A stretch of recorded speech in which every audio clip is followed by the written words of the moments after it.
Here both the powers are even. If so, that sine power should be taken as m and cos power should be taken as n. Formula is there. To use this formula, we have to consider 4 terms. First term and last term of the first expression. First term of the second expression. Then finally 1 by 2 by 2. See, now this term is going to be written as n minus 1. N is 4. So 3 by m plus n, 6 plus 4, 10. Now numerator should be reduced by 2, 1. Here m plus n, denominator should be reduced by 2, 8. Now we have to start. See, here numerator is 1, we have got 1 here. Now this term should be verified once. See, numerator is 1, 1 is there. Denominator is m plus 2, here m is 6, 6 plus 2 will be 8.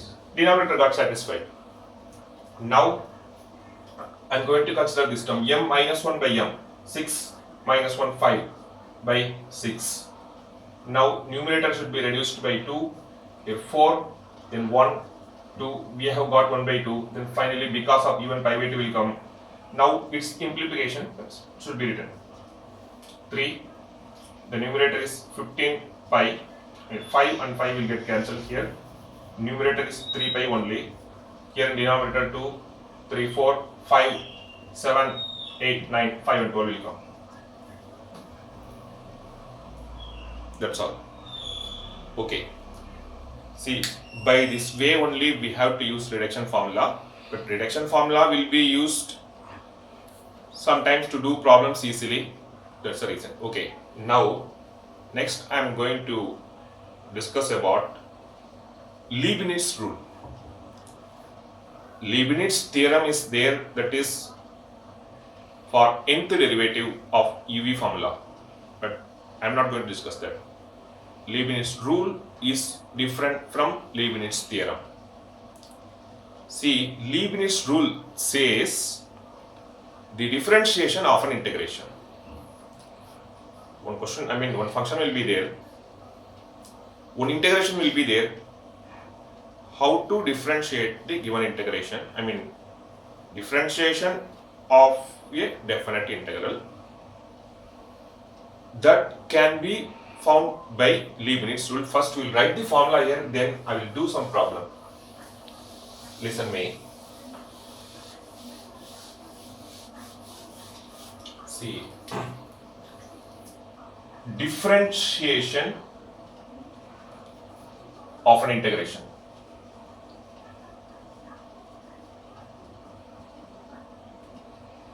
Set by Leibniz. So this formula is known as Leibniz rule. Now I am going to take an integration, maybe integral a to, for our convenience we can take uv f of t dt. It can be written as integral v of x u of x f of t dt. Suppose the limits are functions in terms of x, means it can be differentiated with respect to x only. See, the process is its differentiation now. D of integral u to v f of t dt. What we have to do here means this upper limit should be substituted here, f of p. Now upper limit should be differentiated with respect to x, dv by dx, minus. Now lower limit should be substituted there, f of u. Now lower limit should be differentiated with respect to x. That's all. This is Leibniz rule. Differentiation of an integration. Now I'll do one problem by using this method. Just note down this formula. I'm going for the problem now. See,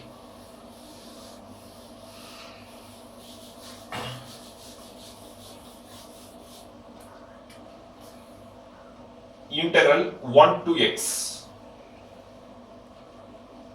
f of t dt equal to x plus integral x to 1 t into f of t dt. Just a minute.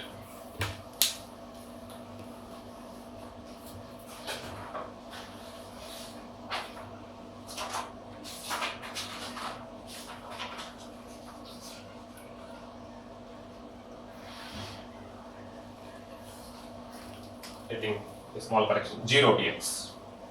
Here we have to find f of x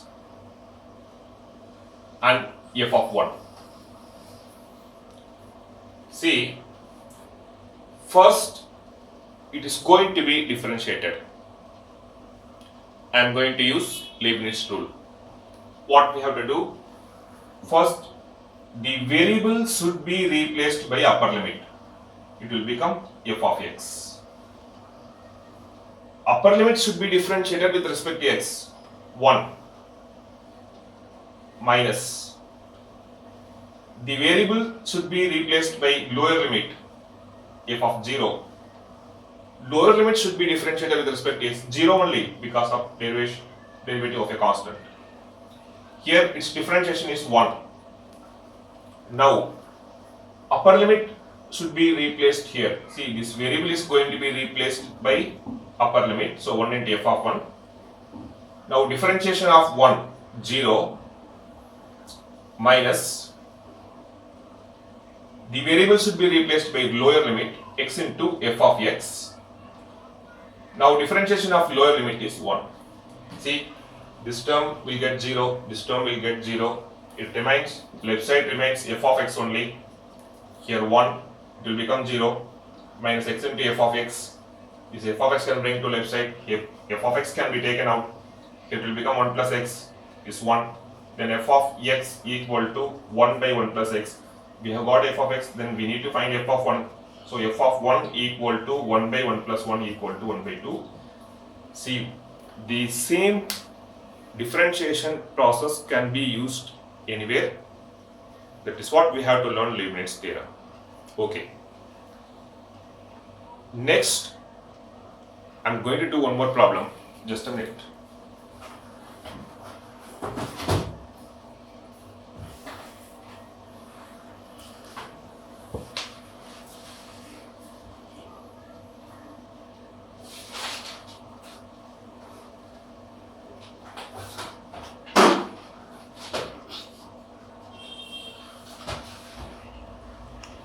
Okay, listen.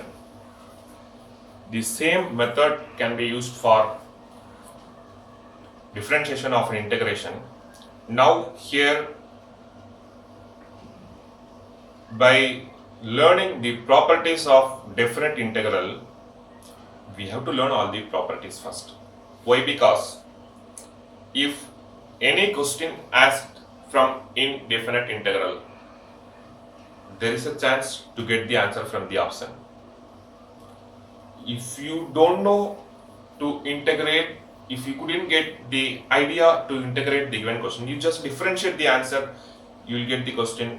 Which option gives the question, that will be the correct one. So there is a method in indefinite integral called as verification method, but that method could not be used in definite integrals because answer will contain only numericals. So here what I am going to say, properties are there. You may have used some properties already in your board, but along with this we have to discuss few more. See, I'll tell you first.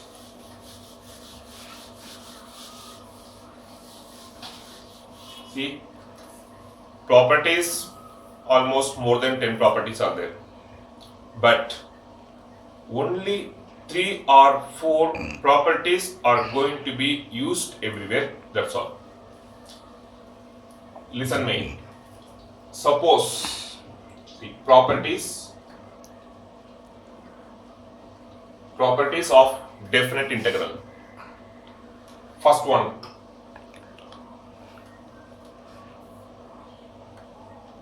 integral minus a to plus a